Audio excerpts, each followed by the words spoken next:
पश्चिम बंगाल विधानसभा चुनाव में इस बार बीजेपी और टीएमसी के बीच कांटे की टक्कर होने की उम्मीद है। टीएमसी ने 291 सीटों पर उम्मीदवारों के नामों का ऐलान करा, वहीं बीजेपी ने 144 उम्मीदवारों की पहली लिस्ट जारी कर दी। अब तृणमूल कांग्रेस के पूर्व नेता हुमायूं कबीर ने अपने नवगठित आम जनता उन्नयन पार्टी के 15 उम्मीदवारों की पहली लिस्ट जारी की। इसके साथ कबीर ने एक ऐलान किया जिससे मुख्यमंत्री ममता बनर्जी की टेंशन बढ़ सकती है।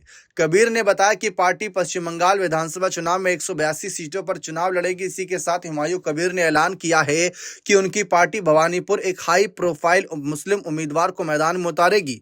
बता दें कि भवानीपुर से मुख्यमंत्री ममता बनर्जी चुनाव लड़ रही हैं। उनके खिलाफ बीजेपी के शुभेंदु अधिकारी मैदान में हैं।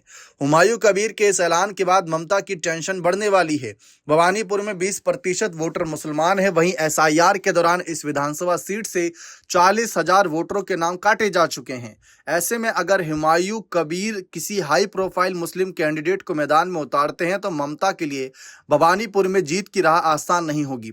भवानीपुर में मिली जुली आबादी है। यहाँ बंगाली, गुजराती, सिख, मुसलमान सब यहाँ रहते हैं।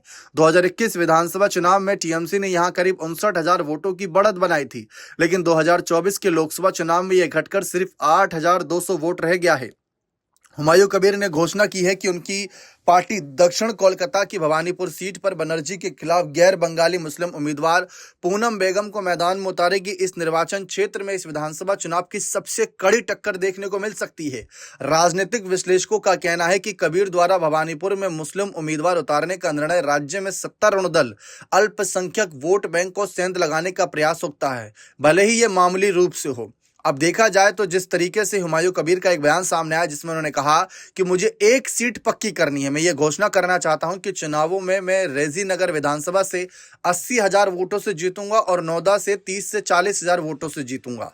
बाद में एक सीट अपने पास रखूंगा और दूसरी छोड़ दूंगा। ये मेरा अपना मामला है कि मैं किसे लेकर आता हूं।